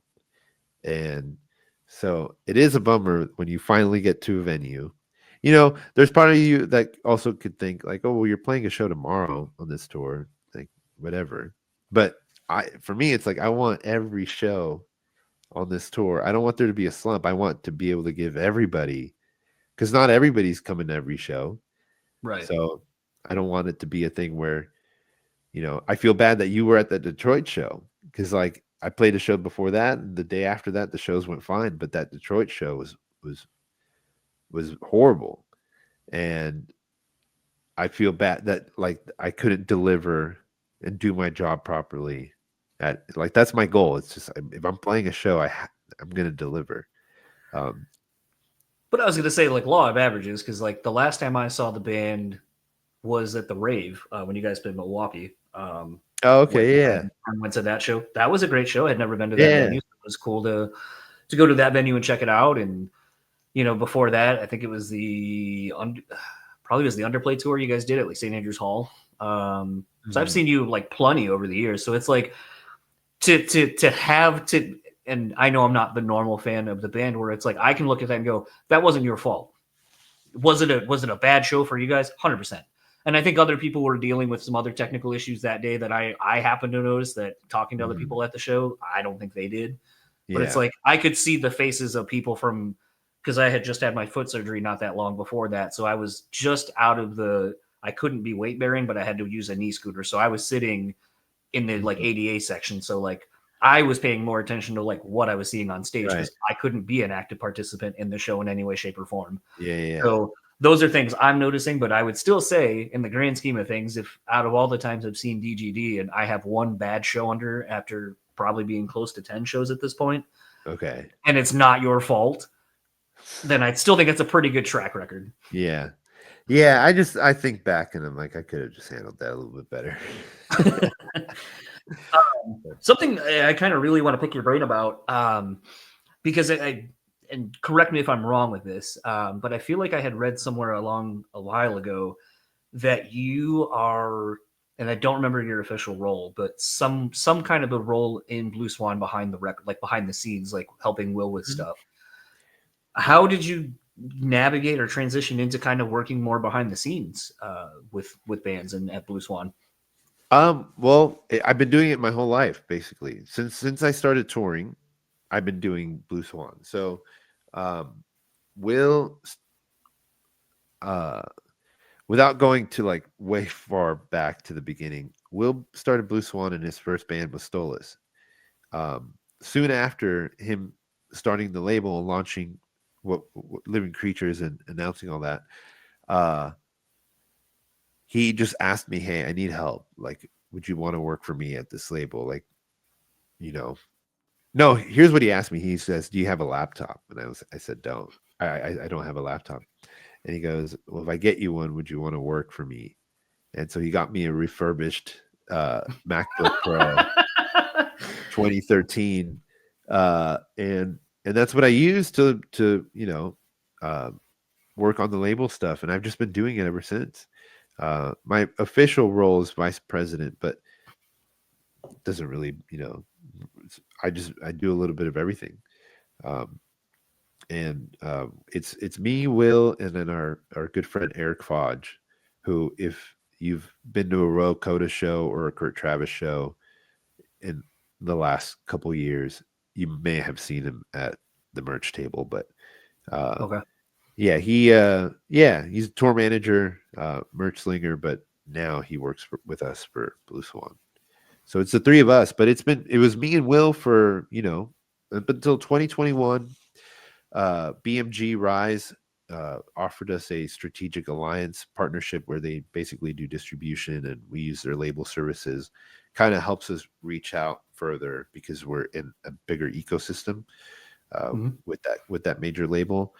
But still very very much me, Will, and now Eric. But for a long time, it was just me and Will, and uh it was just a natural part of doing stuff where you know we'd write a record, whether it was a Stolas record or CMVAR or Royal Coda, and then I would then do everything else with him, uh, getting the artwork, getting the record released, printed on vinyl, shipping stuff out. Like, I can't tell you how many thousands of packages I've sent out from either my house or Will's house or wherever I was in the world.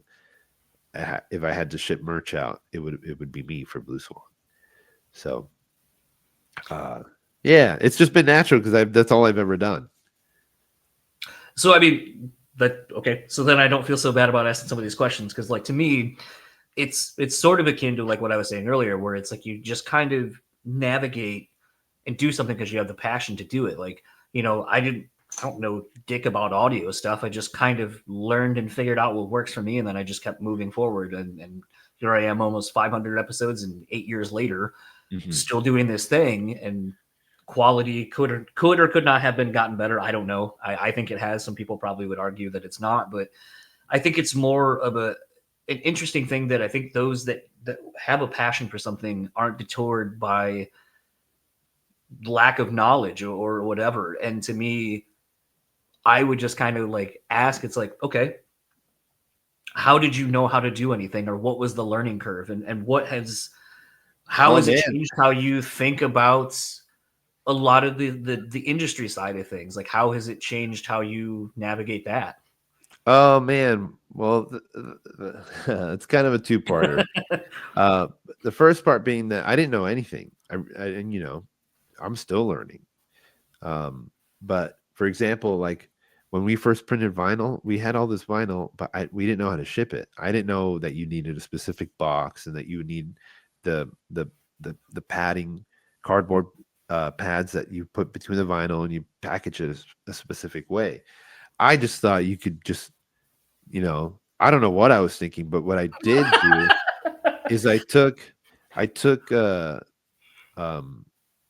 the USPS was doing a promotion for this whatever Spider-Man movie was coming out that year, and after the promotion ran out, they had all these boxes with Spider-Man on them, and in my head I was like, they were free. They're just giving it away because the Yeah. movie had passed, and so I just got a bunch of those, and I was like, I'll invert them so that you can't see the Spider-Man shit, and I'll use that. Like that's how much I just didn't know how to do anything. Uh, in like shipping a vinyl out. It took me I mean, anybody can figure that out, but I had to like research, like, okay, I got to buy this stuff. I got to print postage like this. I used to just I used to package stuff up and go to the post office with like 100, 200, 300 packages in boxes, like going out to my car and getting them and bringing them back in for them to just individually postage and like print postage for and ship them out, which is stupid. First of all, it's like insensitive to other people that are waiting. Like I can't tell you how many times I'd be in line to ship stuff out, and other people behind me were like, "Look at this fucking asshole!" Like holding up the line. There's only like one USPS postal service worker here, and he's shipping out his CDs or his vinyl or whatever. Like I figured out I could do that at home, and then just skip the line when I go. Yeah. But there was a lot of that, like a lot of slowly figuring it out. Um, it was a lot of grinding. There was a point where I realized it was slightly cheaper to rent a U-Haul truck to go and pick up the vinyl in the Bay Area than to ship it on a pallet to wherever I was in the country. And like, but Wayne, is it worth driving? There's just a lot of stuff like that. Just a lot of figuring it out. Between me and Will, and and then sorry, what was the second part of the question? Well, I was just gonna say, like, how has it informed you of how you want to like? Oh, that nobody knows things in the anything. industry. Yeah, Yeah. nobody knows anything. Nobody knows anything. Oh, Nobody knows really what they're doing, and it's just a lot of fluff and and so I'm being mean. It's No, you're mostly not. a lot of people in the same position as me, is that they're just trying to figure it out because I don't know. But you look at somebody that I think might know the answer to it, and they might have a little bit more wisdom or know a little bit more. But yeah, everybody's still trying to figure this out. And because it's an ever changing landscape, nobody has the right. What was right in like 2005 is super incorrect now. So yeah, but it's disheartening. That's what it is a little bit. So you see just how, like, when you go to shows and a little bit about how things are supposed to run, it's just like, I know people that work in the highest levels of the music industry, and it's not that much different than it is down here. And you just kind of go, how does that happen? It's not all like that. There's definitely No. camps and people that run their business, because it's what it is. It's running a business. There's companies out there that run their business ethically, morally, whatever, and they are successful.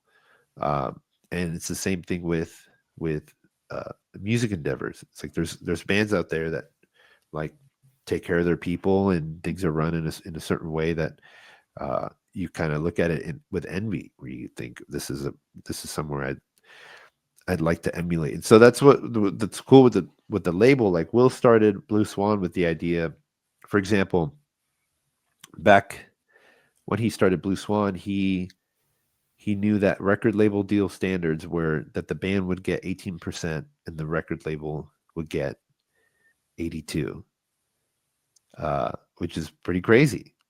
It's like it's a high interest loan. That's what it is. It's a bank being like, hey, we'll give you this money to go make the record. We'll help you make it, but when you sell the record, I'm going to make $8 from it, and you'll make two. So Will started Blue Swan with the idea of inverting that, and so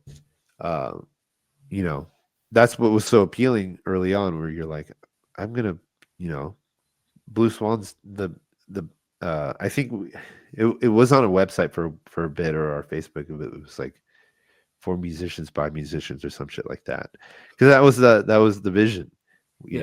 Will didn't have this idea of grandeur of like, I'm gonna make a ton of money from the label. For him it was like, I just want to put out music I like and what I think is cool. So that's it's almost sort of, kind of going back to someone we talked about earlier. It's almost like and I know there was someone else involved with it, but it's almost like Rick Rubin starting American Recordings, where it was like, oh, I want to have this thing so I can showcase these talented bands and so forth. And I think honestly, most people who like start a label, or even, I'll kind of speak for myself, of like booking shows. The whole thing that I wanted to do with booking shows was I was tired of hearing people be like, oh, there's no good bands. There's no good shows. And it's like, well, let me curate it for you. Let me kind of put something out there, and you at least value what I do or my taste in music. So that if I book something, then it should be of some sort of value to you in some way, shape, or form. Mm-hmm. But then unfortunately, I kind of got wrapped up in the idea of, and I think, most of us that kind of get into more of the business side of it, where at some point you either kind of got to start going, all right, this isn't just a hobby. This is something I want to kind of make a career, or I want to make money out of it. Mm-hmm. And I remember like trying to turn that corner for me was trying to fill calendar dates and stuff and things like that. And that got really fucking stressful, where you're like, and it's like, it gave me a better appreciation for some of these venues that and how they work. Or it's like, I had some shows that did really fucking good, but then I had one that just ate shit. And it's like, boy, I don't really know if I can afford the next one I have coming up without dipping into my own pockets. And it's like, it's those things where, again, I think you just kind of figure it out, and you try to learn from those that you think are more knowledgeable on the thing than you. But I think something you said, it really rings true, is I think a lot of us are kind of faking it until we make it and find our way and what we know how to, our successes along the way. Yeah. Faking it till we make it. Yes. Or just like, for me, is stumbling my way through it. I'm just stumbling my way through it all. And, thankfully, I'm very grateful that, I've had the opportunities that I've had, and hopefully things continue to move in this certain trajectory. But yeah, the older I get, the older I look around and just see things and just go, whoa, that's interesting. The way things are being done. But yeah, not to be mean to anybody specific, but it's just a little wild. That's all I'll say. Well, I mean, I'm going to, in light of something that just came out in the last week or so, and I know that sort of the quote I'm about to use is slightly out of context. But something and I know it exists both as musicians, both in being on a label side of things. There are things that inherently people tell you are the truths of how to do the business, and this is what's working for whomever or whatever. And I think for a while, the thing that was like kind of frustrating for me, because in the podcast world, there wasn't really any of that. It was kind of, this is the wild, wild west. It still is. Mm-hmm. There's no real regulations to a lot of things necessarily. So you're free to do and say kind of whatever you want to without any fear of repercussion. But there became, when Finn McKenty got on the scene, where everyone started being so far up that dude's ass of like, well, he's broke it down, he's successful, and he gave you these 6 rules. And then I remember like just dead asking people when they're like, well, are you doing like, and saying, are you doing the 6 things that Finn's telling you to do to be successful? And I was like, and the big one that always got me was, he was like, you got to use these 6 hashtags and da da da da da. And I go, seriously, have you ever followed a hashtag? They're like, no. And I go, have you ever clicked on one? And they go, no. And I go, so why are you just regurgitating something that somebody else said when you don't even do this thing yourself? And anyone I've talked to, no one ever does that. Literally nobody does that. Yeah. So this guy's just telling you to do something, and because the thing we're not admitting as people watching is, well, he already came from the music industry. He already did these things. So he kind of has a leg up on where he's starting from versus like a me who's like, I wasn't in a band that you know of. I didn't tour with someone that you know. This is all from the ground up DIY. And I'll at least listen to what he's got to say. But you also have to kind of understand that some of this shit is just verbiage that everyone spews just because it's the thing we all say we have to do. Yeah. But then recently, in the last week, he did an interview where like everyone's like, "What happened to the dude?" "Oh, I quit because I wasn't really into the music and I was looking to make money off of this shit." And it's like, okay, there it is. You didn't give a fuck, and you were basically just rage baiting people into commenting on your shit, which you knew would drive engagement. And it's like the negative side of what makes this thing go. And it's like, you didn't say any of that in any of your things for the first couple of years. You made it seem like this thing is all organic, and it just, if you follow what I say, it's going to be a slow climb, but it's going to happen. And it's like, here we are years later, and it's like, I basically played you all, and I did it for money, and now that I got the money I wanted, I'm fucking out. And it's like, oh yeah, shit. I did hear about that, but to be honest, I didn't know the guy at all, or know of him. I know the name now because Andrew mentioned that he that he retired from podcasting, but yeah, but the moral to me of that is just, you're gonna do what works for you, and it's not a one size fits all thing. And I know that in my journey, for better or worse, I've had it very different from what I previously thought my journey should have been like, and it's still to be determined whether or not it's it was the right path to go down. But I would probably challenge you and say that along the way, though, it's always been true to, it's something you're passionate about, and that's never wavered. Yeah, it's never been about money, because if my life was about making money, I would have tried to do something else. Because this I'm very fortunate that when I get to play music and play shows, I can make a living and pay my bills doing music. But it took my entire 20s to get to that point, and it was my entire 20s in a way that it wasn't ever guaranteed that was going to happen, and it's still not. Like, I think about this all the time. Like, it can go away at any moment. So for whatever reason, and the way I look at it, the same with when COVID hits, that's what happened. I was a touring musician, and then one day I wasn't for almost 2 years. So, yeah. So that's, that's the one piece of advice I think that I still stick by is, if I the moment I feel like I'm doing something for money, then I know that it's not going to be good. It's not going to feel authentic. It's not going to feel like a genuine piece of art. So, but yeah, I'd say that extends to the podcasting world, and there's plenty of people rage baiting out there and trying to get clicks and engagement because they know it's going to make them advertising money, and just don't pay attention to those people, because there's plenty of that right now, man. It's all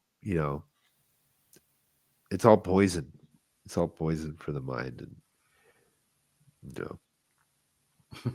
but a fun question to kind of wrap this up, so I don't take too much more of your morning. I was gonna mention, there's people coming up to pick up a pinball machine from my house.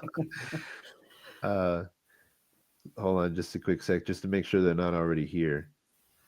Okay. Okay, perfect. They're not. What machine are you getting out of your house?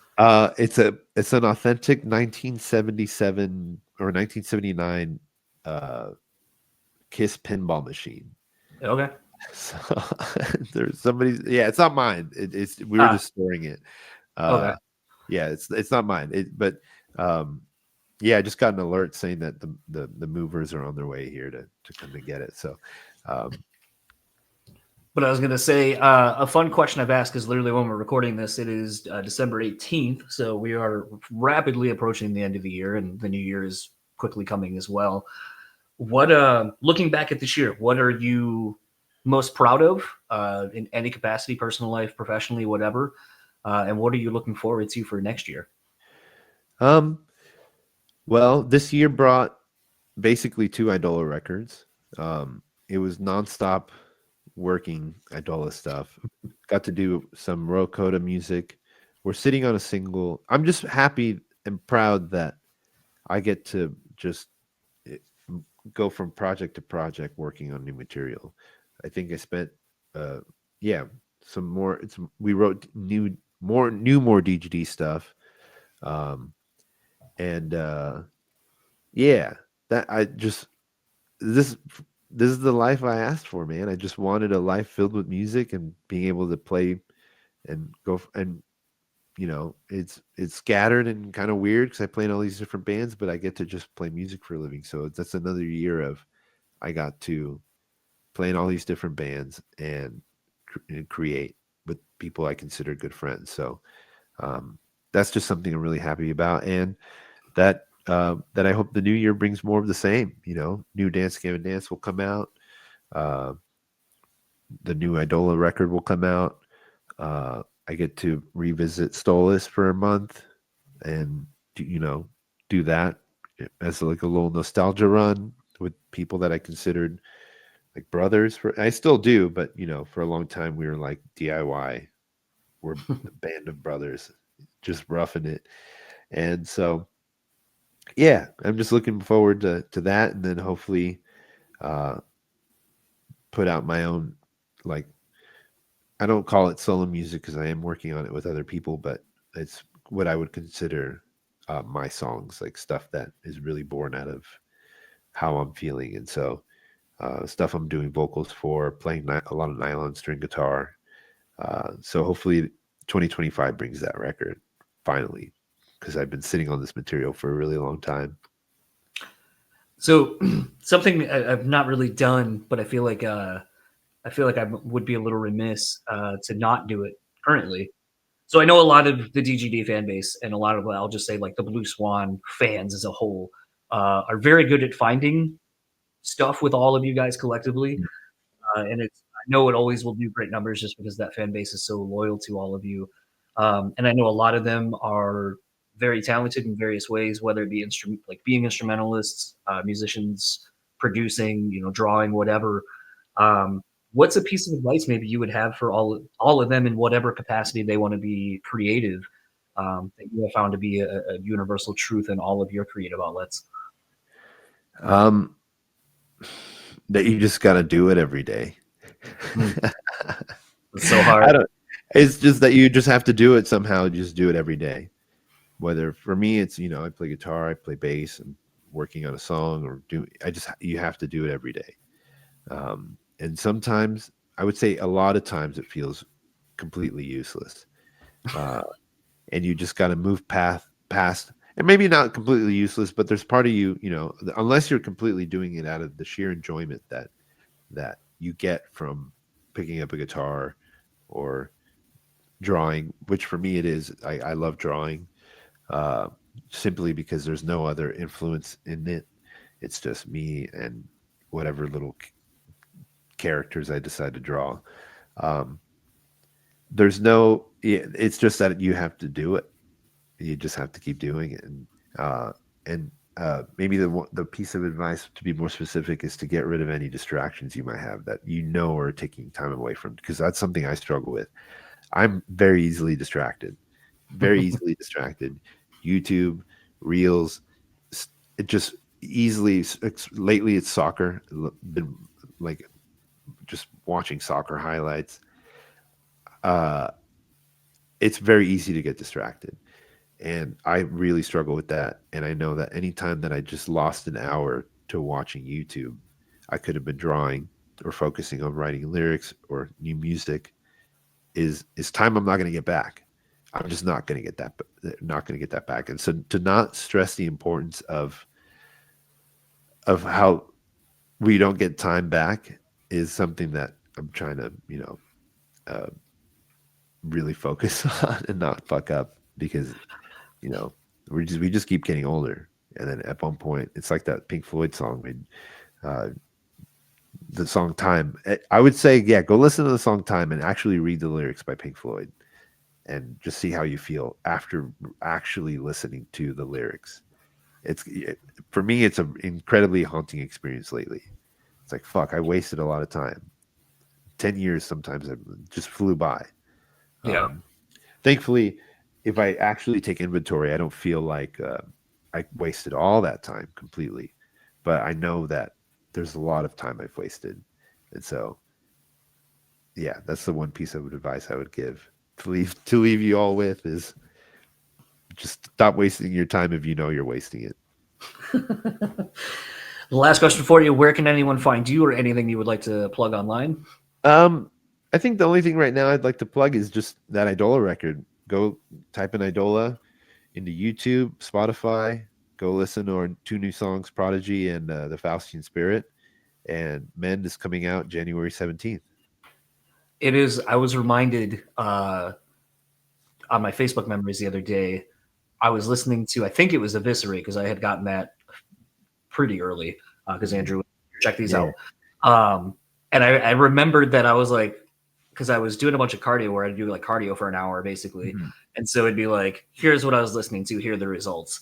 And I remembered that I was like, well, this rate's what I was listening to. But I was so afraid of someone realizing I had the album and somehow hacking into my shit. Mm-hmm. I was just like, I think I just put Mutual Fear over it. And I was like, I'm listening not to this. I'm listening to the you won't get for a little while. I know that it's good and it's heavy. And I almost did the same thing on accident. I remember. Yeah, you have Mend, right? I've had Mend for I think after you got the first final mixes. I think initially. Yeah. Oh yeah. So I've had it for a while, and it's the same thing where it's like I want to be like, oh man, this song's really cool, or I'm really vibing with this, but then I'm always like, I don't want someone to hack my shit, and then like now I'm the reason. And even if they do, who cares? I mean, you guys say that, but it's still a thing where it's like I just don't want to have that happen. No, I know. If it leaks, it's a bad thing on the label side. But in my head, I think how lucky am I that people want to hear your music so bad that they'll go and steal it from somebody, or like hack into something to get it. Like, cool. If you want to listen to the record that badly and you successfully are able to leak it, it's yours. Go ahead. I think for me, like obviously I'm a bit biased. I really think Mend is an incredible record. Just kind of see how on the opposite ends of the spectrum you guys were able to pull off this double album, and the concept, like it still feels like you said, it still feels like there is stuff on even The Architect that kind of breadcrumbs along the way of everything you're doing on this. And to me, I just feel like it just feels so authentic and inspired. And I feel like everything that collectively the people that make the music, I don't think a word I use with Andrew all the time is intent. Everything has a place. It feels like it's there for a reason. Mm-hmm. And I think for where Eviscerate and The Architect kind of, I think brought fans, I think I'm really intrigued to see how people really take in Mend, because with really good noise canceling headphones, there's so much nuance and things that are going on that I think that are going to just keep people coming back to like pick it all apart. I mean, even this was years ago. I remember listening to Speak to Listen, and I don't remember the song off the top of my head, but there's a guitar melody in there, and I was like, yo, this is what became like the main melody for this other song. And Andrew's like, you're like the only person that's caught that. Yeah. And he's like, no one even in my band has fucking caught that. And I was weird. All right. Like kind of cool. Yeah. But again, like it speaks to the intent and that there's always something there. Yeah. And if you're willing to kind of dig in and just kind of repeat listen after you think you've got it, it reveals so much more. Yeah, even in the artwork, I would suggest going to our Spotify and seeing that the artwork kind of looks like it starts to turn into the men masks. Like if you go from Mm. To Speak to Listen to The Architect, it kind of does look like the mandala art effect that's happening on To Speak to Listen is starting to shape into what the masks become. And yeah, it's just cool stuff like that that I'll bring up to Andrew, and he'll either be like, "Yeah, that's intentional." I'll leave you with this. And I texted this to Andrew, and I was like, I know this is not the vibe necessarily of Mend. And I was like, but it'd be a really fucking dope piece of merch, if you could call it that, is if you could somehow do a sheet of acid with the fucking mask on it. And it's sort of like a compendium to the album to really go Yeah. into a deeper level with it. And he hasn't replied to that, but I just was like listening to it the other day, and I was like, I should get some acid here pretty soon and just take a deep dive with this and just see what the fuck Yeah. it unlocks. Good luck. Have a good trip if you do that. But I can't endorse. I know. I know. It was a thing where I was like, I totally understand why you cannot endorse doing this or why it could not be merch. But I was like, with the visuals and a lot of the things that kind of I feel like are represented from a visual perspective on this, and even to a degree the music on it, I feel like it just lends itself to kind of getting totally out of yourself and out of your body and just kind of letting the thing take over and kind of experiencing it from almost a secondhand perspective. Yeah. But anyway, man, I do appreciate you taking the time. Thank you so Absolutely. much. Yeah. Enjoy the rest of your day, and hopefully I'll see you at least probably in some iteration of touring. I promise next time that we tour and you come and see us, we'll get through the set. And I promise next time I see you, I'll actually be able to stand. For sure. And yeah, I won't throw my instrument this time out of rage. There you go. Enjoy the rest of your day, man, and have a happy holiday. And Thank you so much, man. I'll talk to you soon. Bye. So that was my conversation with Sergio. Want to thank him once again, right in the nick of time before the movers came to get the pinball machine from his house. But it was kind of really cool talking with him. He's somebody I've obviously, knowing Andrew from Eidola and DGD, I've been around Sergio in a few instances of hanging out with Andrew, but it's one of those that my perception of Sergio is someone that's very quiet and kind of to himself. And I'm sure that's wrong to a degree, but it was kind of interesting getting to chat with him and kind of get to learn more about him and how, like I said, how he operates and all that kind of stuff. And I feel like maybe, and I'm just kind of putting this together right now, actually, I feel like Sergio is, I feel akin to Sergio in certain situations where I feel like he's tasked to be so many things for so many people. But at the core of it, maybe there's a little bit of an absence of who you are, or trying to figure out who you are, because you're just trying to satiate everyone around you to set everyone else up for success, which in turn equals your own success as well. But I mean, looking at, Sergio joining Eidola, for example, it was for the longest time Andrew's basically sole thing. Like, he was the main writer, songwriter, everything. And I know, and as you've heard in our conversations in the past, that, he's kind of opened that band up to being more of a collaborative effort. But, like Sergio said, kind of with Eviscerate, from Eviscerate to Mend, or even The Architect, it's interesting to see how he had to find himself in a genre of music maybe that he didn't feel as competent playing within, because it's not what he really knows. And to me, I feel like as I get older, kind of embracing or understanding your limitations, but kind of trying to break out of them is really intriguing.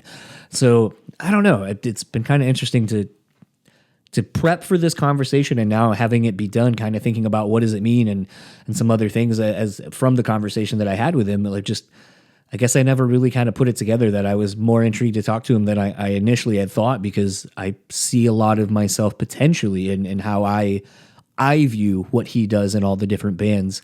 And it's interesting. I'm interested to see when I go see the DGD guys coming up on their upcoming tour, maybe having a conversation with Sergio, not on this kind of a medium, and kind of getting to know more of who he is behind closed doors and so forth, if he's willing to even have that. But I have to say, man, anybody who is like Andrew, like Sergio, doing Royal Coda, doing Eidola. Royal Coda is about to go out on the road. Eidola is pretty much done for right now for the short little bit now that Men's done and out. Dance Gavin Dance seems like they're about to just start ramping up. Obviously did the summer headline tour and have the tour coming up here pretty shortly, but just seems like someone that is not good not being busy in some way, shape, or form. And I totally identify with that. That is something that I feel like I struggle with at times and I need to be better at. There was actually something on my trip in Nashville I was very adamant about doing, which was not doing anything. Didn't bring my laptop. I didn't do any podcast work. Like I literally was on my trip and I enjoyed it with the people I was with and I really wanted to be there. Because the point of leaving your work and everything behind to go on a vacation is to enjoy that time not doing those things and just kind of resting and relaxing. And maybe as I'm sitting here now on the hopefully on the tail end of being sick, maybe that's sort of a reminder to myself that or anyone listening maybe that we really need to take the time for ourselves to rest and not just grind ourselves down until we have to literally take a day or two to get better. All that said, let's start wrapping up this episode. If you would like to keep up with Sergio, you can find him on Instagram at sergio.medina93. I could not find a Twitter for him, so if he had one, I just could not find it, but yeah, go follow him on there. He's got a couple of links to some of his art also in his Instagram bio. Otherwise, if you would like to keep up with all the bands that Sergio is currently in, well, let's start at the top. Dance Gavin Dance. You can go to dancegavindanceband.com for all tour dates and everything else. Otherwise, Facebook and Instagram at Dance Gavin Dance, Twitter at DGD The Band. If you'd like to keep up with Eidola, you can go to idolaband.com or for a subsidiary site, idolamend.com, which basically takes you to like the Rise Records page for tour dates and all that kind of stuff. Otherwise, it's going to be Facebook at Eidola UT, Instagram and Twitter at our simply Eidola. And if you'd like to keep up with Royal Coda, you can go to Royal Coda Official on Facebook, royal.coda on Instagram, and Twitter at Royal Coda. I did not see a website for them. So if there is one, let me know, and I'll update the show notes and all that kind of stuff. If you'd like to keep up with the podcast, simple enough, BrewSpeakPod on all your social media platforms. Email me at brutallyspeaking@gmail.com. Rate, review, subscribe, whatever you can do, wherever you can do it. Is greatly appreciated. Thank you so much to everyone who has been sharing some episodes, and like I said, continuing on the conversations of what I've been discussing, I guess, in these episodes. It's been really fun kind of carrying on some of these conversations and really kind of getting to know some of you who listens to the show and a little bit more about your personal lives and kind of, I guess, weirdly, how we're not all as different, I think, as we think we are at times. And some of the things that we feel very guarded about or not willing to speak out about, that there are a lot more people going through those things than we think. And I very much am very appreciative of anyone who opens up like that. I think it's very important, especially since most of the people that do are men, and some of the conversations we're having and continuing to have, I think, are very important because I think we as a culture of people are often not as forthcoming with a lot of our thoughts and fears and all those kind of things. So greatly appreciated for everyone that has done such so far. And speaking of greatly appreciating, I want to thank Rockabilia, as always, for their continued support of the podcast. Rockabilia.com. Go check out all of the things they have going on in their merch store and their online store. All these collaborations. They got some Valentine's Day stuff coming out, which by the time you're hearing this, it's already Valentine's Day. So happy belated Valentine's Day. But it is the thing. We got something we're currently trying to work on. I'll probably reveal more pretty soon. It might be even as soon as this week, as when you're hearing this next week. But something else is kind of in the works with those guys and gals. And if you use our code BREWtally at checkout, take 10% off your total purchase order. Support them for supporting the podcast. And once again, want to thank them, as always, for their continued support, and you all as well. And for the Brutally Speaking podcast, I am John, and I will see you all next week, where I have Nick Goins of The Dark. You may not know that band, you may not know Nick, but we go way back to my booking days, and conveniently enough, to an Eidola tour, where it all started with Andrew and the band. And you'll hear more about that and more with Nick next week, and I'll talk to you all then.